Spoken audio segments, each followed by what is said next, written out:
Magandang umaga po sa ating lahat. Narito ang ating weather update for Tuesday, April 1, 2025. Wala tayong minomonitor na anumang bagyo or low pressure area dito sa loob at labas ng ating Philippine Area of Responsibility or anumang may direktang epekto dito sa ating bansa. Sa ngayon, patuloy ang pag-iral netong easterlies or yung mainit at malinsangan na hangin na nanggagaling sa dagat Pasipiko dito sa buong bansa natin.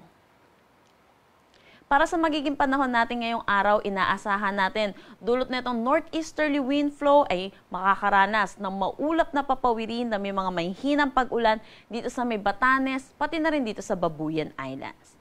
Samantala, para naman dito sa nalalabing bahagi ng Luzon, inaasahan natin ang mainit at malinsangan na tanghali hanggang hapon na may mga tsansa ng mga isolated rain showers or mga panandaliang pag-ulan dulot ng mga localized thunderstorm lalo na po sa hapon at sa gabi.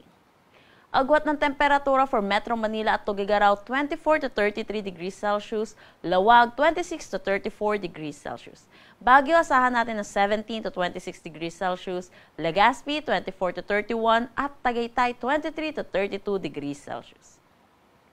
Gayon din dito po sa may Palawan, Visayas at Mindanao, inaasahan din po natin ang mainit at maalinsangan na panahon. Pero mataas ang tsansa ng mga localized thunderstorm, lalo na po dito sa may Kabisayaan at Mindanao. Kaya pinapaalalahanan din po natin ang mga kababayan po natin sa mga flash floods or mga pagguho ng lupa dulot ng mga localized thunderstorm. Ugaliin din po natin i-check ang ating mga social media pages, DOST_Pag-asa, para sa mga nilalabas na thunderstorm advisory. Agwat ng temperatura for Calayan Islands at Puerto Princesa, 25 to 32 degrees Celsius. For Iloilo, asahan natin ng 23 to 32 degrees Celsius.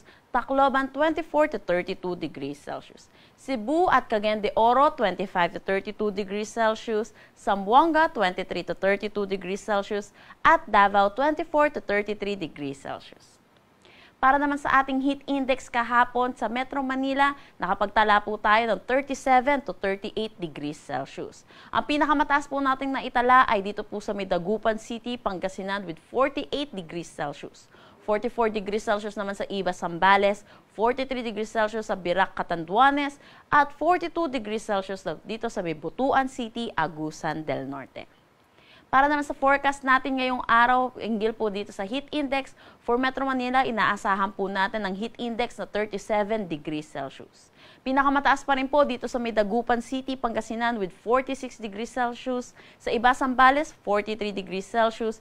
Birac, 43. 42 naman dito sa Butuan City, Agusan del Norte. So makikita po natin, danger level po ito. Kaya pinapaalalahanan po natin, mga kababayan po natin, na lubhang delikado po, lalo na po lumabas po ng tanghali hanggang hapon. Kung maaari, stay indoors na lang po at uminom po ng maraming tubig.